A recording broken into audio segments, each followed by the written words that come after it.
Welcome to ఉదయం news. Kadapa జిల్లా కాజీపేట మండలంలో స్వచ్ఛ భారత్ కార్యక్రమంలో భాగంగా శనివారం రోజున కాజీపేట మండల అభివృద్ధి అధికారి ఎం వెంకటరమణ ఆధ్వర్యంలో జిల్లా పరిషత్ బాలికల ఉన్నత పాఠశాల విద్యార్థులు మరియు మండలంలోని అధికారులతో కలిసి ఆ పాఠశాల నుండి బస్టాండ్ సెంటర్లోని మహాత్మా గాంధీ విగ్రహం వరకు ర్యాలీ నిర్వహించారు. అనంతరం గాంధీ విగ్రహం వద్ద విద్యార్థులు అధికారులందరూ కలిసి మానవహారంగా ఏర్పడి ప్రతిజ్ఞ చేశారు. రాష్ట్ర ప్రభుత్వం స్వచ్ఛ ఆంధ్రప్రదేశ్ గా తీర్చిదిద్దాలన్న లక్ష్యంగా పనిచేస్తోందని, అందుకు ప్రతి ప్రభుత్వ కార్యాలయంలో 3వ శనివారం కార్యాలయ శుభ్రత పాటించాలన్నారు. పరిసరాలు పరిశుభ్రంగా ఉంచుకోవాలని, ప్లాస్టిక్ ను నియంత్రించాలని వారు పేర్కొన్నారు.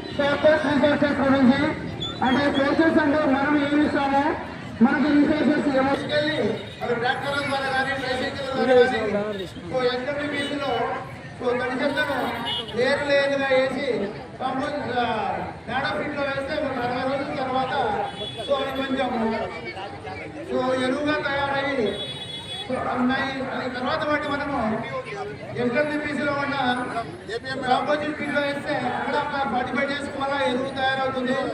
అక్కడ పొడి చెత్త హానికర వాటిను మనం ఏం చేయాలంటే వాటిని కాల్చి పూర్తి చేయాలి. చాలా డేంజర్ కాబట్టి, అంటే మెడికల్ సంబంధించిన ఉండకూడదు కాబట్టి టాబ్లెట్లు, పాత టాబ్లెట్లు అవి.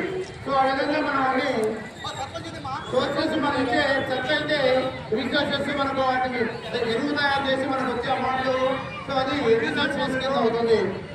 ఇది మనం గవర్నమెంట్ వాళ్ళు జాగ్రత్తగా మనం చేసేదే కాకుండా ఇళ్ళలో కూడా మనం ఈ విధంగా ఉండాలని శుభ్రంగా పరిసరాలు శుభ్రంగా ఉండాలని కోరుకుంటున్నాం. నెక్స్ట్ సత్యాంధ్ర ప్రతిజ్ఞ